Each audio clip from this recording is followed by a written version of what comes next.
Hey there, Sharon Horne-Ellstrom here. Welcome to day 2159 of What's You Up To Now. Merry Christmas. It's Christmas Day here in the United States, and I like to celebrate Christmas. I can hear some Christmas preparations going on upstairs as my son-in-law is putting together a trampoline for my 2-year-old granddaughter. She is a jumper and a bouncer, and she needs some way to expend energy, so I think it's going to be a delightful Christmas present for her.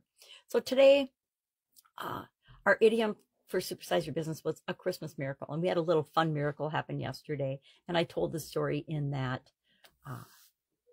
segment about a little cocoon and a butterfly that hatched on a lemon plant that we have in the house. And surprised, my son-in-law surprised all of us, but both my son-in-law and my daughter called it a Christmas miracle. It's Christmas Eve, and this little cocoon we've been watching for months, literally for months.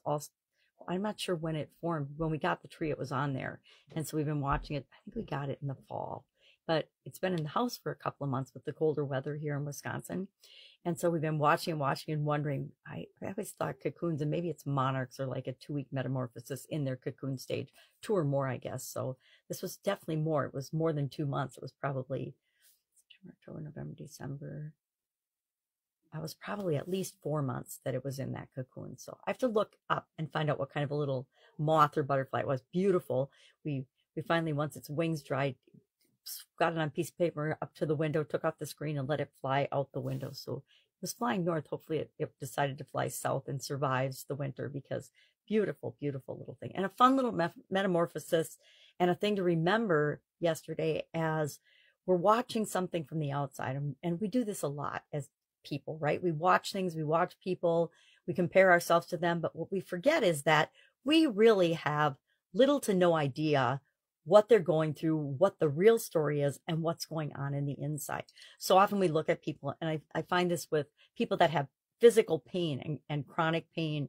I've had chronic pain since my 20s and chronic illness, and I don't think normally to look at me, I look like I'm necessarily in excruciating pain or that I've got a migraine, but sometimes I do. And people don't know that. If you look normal, people assume everything is good with you, and they treat you like everything is good with you, which is how I want to be treated.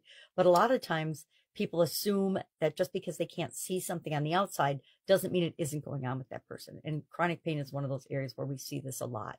Chronic pain and chronic illness. But I'm digressing. It's Christmas. I don't want to talk about pain and illness. So we talked about a Christmas miracle. And what we need to remember with this is that miracles are happening around us all the time. Miracles are just something that's unexpected and sudden that happens, right?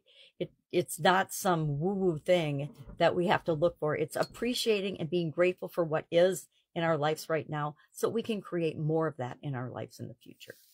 It's not whining and complaining about what isn't. It's looking for what is and making it better. So that's my little lecture for today. I'm getting ready for Christmas. I want to wish you an absolutely amazing holiday. We're working on our goal process for the final time in 2023. We're going through our 7-step goal process today and for the rest of the year. And step 1 is, of course, clarifying your current story versus your desired story. Where are you right now? You got to be really honest with yourself about that.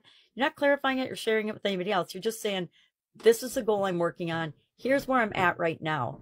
And if it were perfect, you wouldn't want to work on it. So be honest about where you are. And then we identify and clarify our desired story. What is it that we really want by achieving this goal? What is it? Not just the thing itself, the physical goal or the tangible results of that we want, but what are the feelings that we want? What is the identity we want to take on as we achieve that goal, etc.? Because the more we focus on that, the more the world and energy moves us toward that. That's it. Have an awesome Christmas. And I'll, of course, be tomorrow just to let you know what I'm working on as I transition from the brick and mortar corporate world of business to the online world of business. And then in 2020, back and forth again, which I'll probably do back and forth as long as I choose to participate and show up in the world. Have an awesome Christmas. I'll see you tomorrow.